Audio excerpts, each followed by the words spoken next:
വയനാട് കള്ളാടി മണ്ണിടിച്ചിലിൽ കാണാതായ ഒരാൾക്കായി തിരച്ചിൽ ആരംഭിച്ചുവെന്ന് മന്ത്രി ടി സിദ്ദിഖ്. 50 അംഗ സംഘം ഇന്ന് 1-2 സോണുകളും മീനാക്ഷിപ്പുഴയും കേന്ദ്രീകരിച്ചാണ് തിരച്ചിൽ നടത്തുക. പാലത്തിനടുത്തുള്ള മൺകൂന നീക്കി പരിശോധന നടത്തുമെന്നും അദ്ദേഹം പറഞ്ഞു. NDRF, അഗ്നിരക്ഷാസേന ഉൾപ്പെടെയുള്ളവരും തിരച്ചിലിൽ പങ്കാളികളാകുന്നുണ്ട്.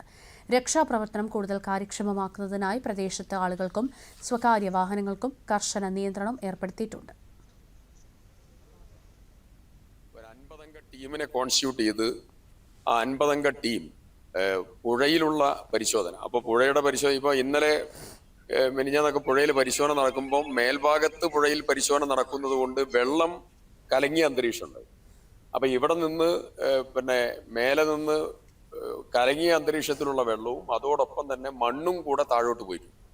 അപ്പം ഇന്ന് മേൽഭാഗത്തുള്ള പുഴയിലുള്ള എല്ലാ പ്രവർത്തനവും മേൽഭാഗത്ത് നിർത്തിവെച്ച് താഴോട്ട് തെളിഞ്ഞ വെള്ളം പരമാവധി, പിന്നെ മൺതിട്ട പുഴയിലുള്ളതായിരിക്കുന്ന മൺതിട്ട ഇളക്കിയുള്ള പരിശോധന ഉൾപ്പെടെ ബോഡി മണ്ണിനടിയിൽ താഴെ പോയോ എന്ന് പരിശോധിക്കാനുള്ള സംവിധാനം ഉൾപ്പെടെ ക്രമീകരിച്ചിട്ടുള്ള ഒരു തീവ്ര പരിശോധന എന്ന തലത്തിൽ പുഴയിൽ മീനാക്ഷി പുഴയിൽ